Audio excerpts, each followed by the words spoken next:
GVT, or German volume training, is a muscle gain system that got a lot of attention in the bodybuilding and strength community in the early 90s due to Charles Poliquin. However, this 10 sets of 10 method, known for helping German weightlifters grow and bulk up into a heavier weight class, has actually been around much longer than people realize. German volume training has actually been around since the mid-70s and was originally popularized by Rolf Fezzer, who was then the national coach of weightlifting.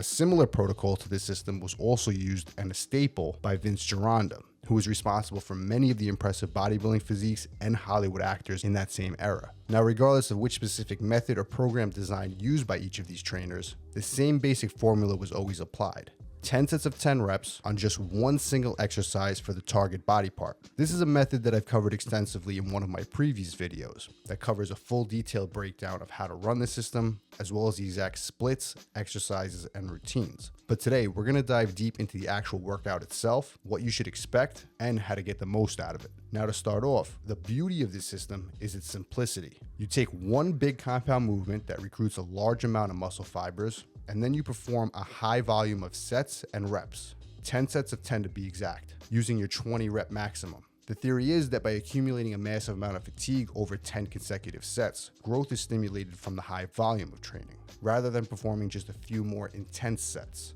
And more importantly, it's the accumulation of fatigue due to this high volume and long time retention for each set that stimulates growth with this system. Now, based on the structure of this program, naturally, the first few sets will feel very easy, as you're only performing 10 reps with a weight that you can knock out 20 while fresh. But this accumulation of fatigue builds so quickly over 10 consecutive sets that by the 5th set all the way to the 10th set, each one of them becomes progressively harder until that final set feels like a true 10 rep max. Now, when I personally ran this program for my chest and back session, I performed 225 for 10 sets of 10 on the flat bench. This is a weight that I could have done for 20 plus reps while fresh in training, and that would actually make it a bit light for the system. But for your first workout, that's exactly what I recommend, as getting in the volume is key here. If you end up picking a weight that's too heavy, you'll end up missing reps. You'll also pre-fatigue early, and you'll end up getting less total work done over the course of those 10 sets. So make sure to pick the right weight. Remember, this system is not about taking each set to the max, but rather accumulating fatigue over the entire workout. So for me,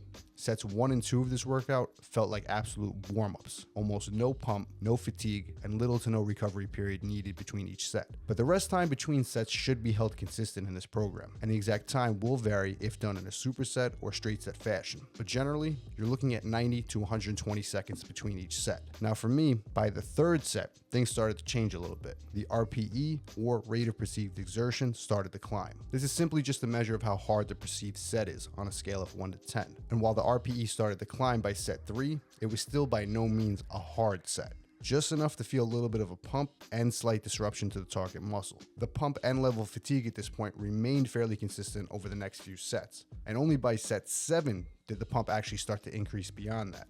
At this point, I felt a similar pump to the target muscle that I would have achieved after 2 to 3 normal working sets near failure. At the same time, the RPE of that set started to climb as well, to what I would rate as a 6 to 7, meaning I probably could have performed 3 to 4 more reps with that same weight at this point in the workout. Remember, on set 1, I could have easily done 20 plus reps, but now, the last 3 sets started to feel like true working sets, similar to how I perform most sets with only 1 to 2 more reps in the tank. But by the last set, that was a true set of 10 done just shy of failure, and the full 100 reps were completed with 225. Now, a couple of things to note here. The level of fatigue this type of training builds up is very high, as performance will drop off by 50% from the first set all the way to the last. This is a high volume of work that requires a ton of recovery time due to such a high level of fatigue, which is why the system generally recommends working each muscle group every 5 days. But one of the major advantages of the system is that the fatigue is very local to the muscle itself, and less fatigue on the joints and overall loading on the body, as the weights are very light relative to your actual strength. But with this system and style of training, people generally love it or hate it, and many people will say they made huge strides in muscle gain using it, while others will claim it's ineffective, and that the large amount of earlier sets that were very submaximal are all wasted, and these sets only lead to increased recovery needs and unnecessary fatigue.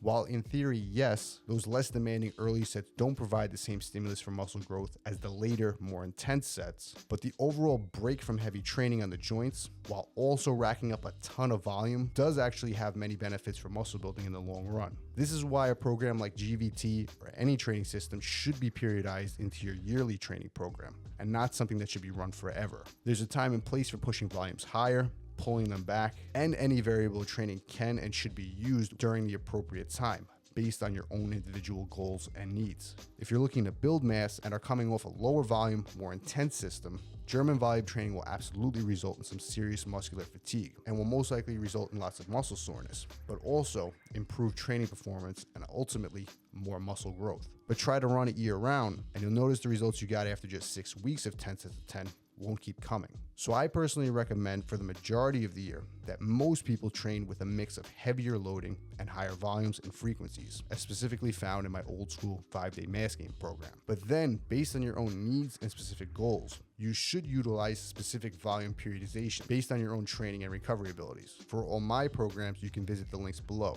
And as always, if you want to see more of the best original bodybuilding content just like this, make sure to hit subscribe.